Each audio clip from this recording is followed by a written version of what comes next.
Donc moi c'est Christophe, j'ai 37 ans. Je suis né à Brest en Bretagne et ça fait 4 ans que je suis sur Lyon. Mon métier c'est verrier. Plus particulièrement, moi je me définis comme verrier surcycleur, c'est un terme qui n'existe pas vraiment, mais donc je travaille que avec des bouteilles recyclées que je récupère dans des bars, des restaurants, des bouteilles qu'on m'amène, du coup que je transforme en objets de déco, luminaires et art de la table principalement.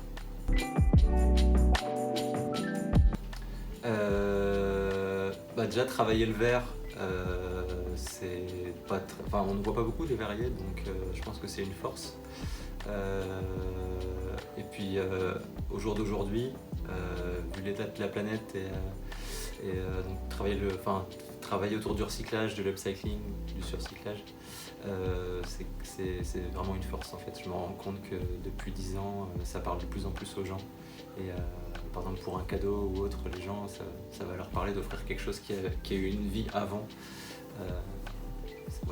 Je pense que c'est clairement une force. Il faut être patient. Là, donc, les indispensables pour être verrier, il faut être patient, minutieux, même si à la base je ne suis pas, mais j'apprends, comme la patience.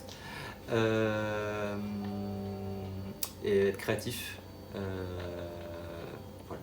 Patience, minutie, créativité.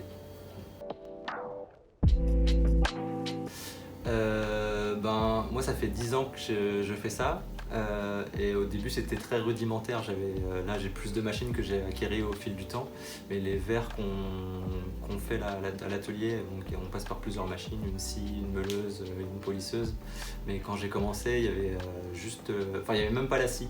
En fait je faisais un choc thermique sur le verre avec des techniques qu'on peut voir dans des vidéos de YouTube mais qui ne marchent pas à tous les coups.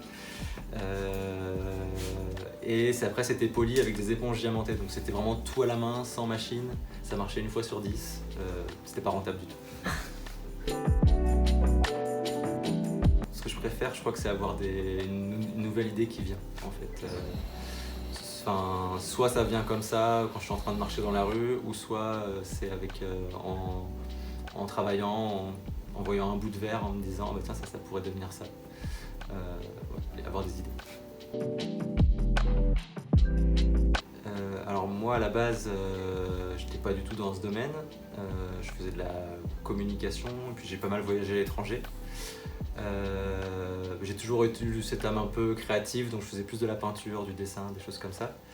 Et après 1 an en Islande, j'ai eu cette idée j'avais déjà un peu la fibre un peu écolo il y a 10 ans. Et j'ai voulu lancer un atelier de recyclage de différents matériaux. Donc c'était pas du tout le verre en fait, je pouvais faire des abat-jours en papier tressé avec toutes les pubs qu'on avait dans les boîtes aux lettres. Donc je les roulais, je les tressais, je faisais des abat-jours avec. Je faisais un peu de bricolage avec du métal, des robots en métal, des choses comme ça. Des vieilles BD que je dénichais chez Emmaüs, des BD abîmées. Je plastifiais les pages, j'en faisais des portefeuilles en faisant un peu de couture. Et c'est mon frère en fait qui est revenu du Canada avec une bouteille déformée, une bouteille refondue. Et c'est là que je me suis dit en fait on peut aussi recycler le verre. Et en fait je me suis renseigné, j'ai pas du tout de formation dans ce domaine, mais de manière autodidacte, je me suis renseigné, j'ai appris. Et là plus récemment, je fais des formations courtes sur des techniques verrières un peu plus précises, comme par exemple la pâte de verre. Et j'ai d'autres idées de formation en tête. Mais voilà, au fur et à mesure des années, je me suis équipé, j'ai appris, j'ai fait des erreurs, j'ai corrigé. C'est pas encore parfait, mais... Il y a des pièces là que j'aime beaucoup, là, par exemple. J'ai commencé avec les planches. Ça c'est le premier objet que je vendais sur les marchés en verre, et ça a tout de suite plu, les planches apéro en bouteille fondue. Donc ça je fais ça depuis 8-9 ans on va dire. Une des dernières pièces que je fais, là c'est des petits vases, donc c'est une bouteille Orangina avec des anneaux en fait d'autres bouteilles fusionnées. Donc là c'est travaillé, il y a de la découpe, du polissage, et après l'assemblage est à chaud au four. Mais je crois que la pièce dont je suis le plus fier, elle n'existe pas encore. Elle est griffonnée dans un carnet. J'espère qu'elle verra le jour un jour. J'ai un peu répondu, en fait c'est une découverte par hasard du verre, je ne connaissais pas du tout ce matériau. C'est le fait de découvrir que ça pouvait aussi se recycler. Puis je m'y suis intéressé, en fait c'est devenu une passion. Il y a tellement de possibilités, tellement de techniques qu'en fait on peut passer une vie entière à travailler le verre et on connaît un dixième.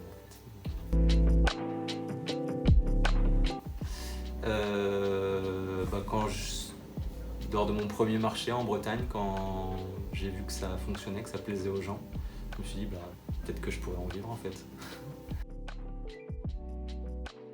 Une grosse partie du boulot en autodidacte, mais là pour évoluer je sens que il faut passer par des formations. Alors il y a une école en Moselle qui fait des formations courtes. J'avais hésité à reprendre un CAP, reprendre des études, mais j'ai pas eu le courage. Donc la formation courte c'est plus adapté à mon métier, ça me permet de continuer à travailler à côté et faire quelques formations par an.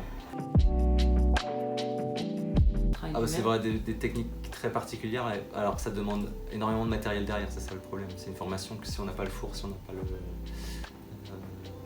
Mais en fait, cette école-là s'appelle le CERFAV et tous les étés, ils font des estivales du verre où on peut tester en fait sur 2-3 jours le soufflage, le vitrail, la pâte de verre, le chalumeau, en fait toutes les techniques verrières.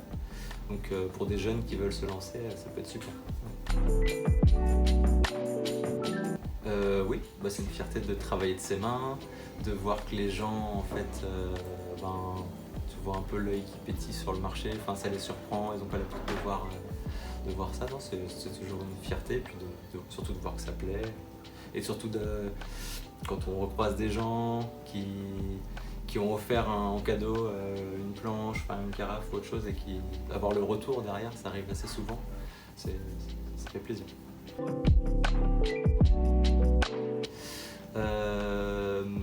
Oui, je pense que c'est assez difficile. Moi, ça fait 10 ans que je le fais, donc je m'estime plutôt chanceux parce que ça a pris en fait. Mais j'ai plein de collègues qui galèrent, qui sont obligés de reprendre des boulots à côté, qui font ça à mi-temps. Je l'ai fait au début aussi, pendant de longues années. Donc oui, c'est difficile, il faut s'accrocher, mais il ne faut pas abandonner. J'ai envie d'aller vers quelque chose de plus artistique, des plus grosses pièces. Et c'est pour ça que je disais ça tout à l'heure, pourquoi pas allier en fait plus le côté formation, transmettre ce que je sais déjà faire, et moi essayer d'évoluer de mon côté. Oui, clairement, parce qu'il y a des hauts et des bas. On va faire une expo, un marché qui marche très bien, donc ça donne la pêche, et puis après, une semaine plus tard, on fait une bulle, on passe une journée sur un marché où on ne vend rien. Après, il y a même à l'atelier, des choses qui sont longues à apprendre, on rate. Donc oui, j'ai eu des doutes, j'ai failli abandonner, et puis je me suis accroché. C'est pas que ça me motivait, c'était le statut le plus simple pour se lancer, c'est ce que je conseille. Il y a très peu de papiers à remplir, c'est le plus simple pour se lancer. Quitte à changer après, mais... Non, ça m'a plu. Après, je suis bien content aussi d'avoir, là par exemple, de faire partie d'un atelier partagé où on n'est pas toujours tout seul et on a du monde qui gravite autour, et on peut avoir des belles collaborations. C'est chouette aussi de ne pas toujours être tout seul, quoi. De bien réfléchir au projet, de se lancer, quoi. Avoir un peu de réflexion, mais pas trop non plus. À un moment, il faut se lancer, tester. Moi, ça m'a aidé. J'ai utilisé une période de chômage en fait. J'ai quitté mon boulot et j'ai eu une période de chômage, ce qui permet d'avoir une petite sécurité financièrement. C'est un peu moins stressant. Mais face aux aléas et tout ça, de s'approcher. J'ai fait de la communication. Moi je voulais plus faire du design à la base, mais ça a pas pris,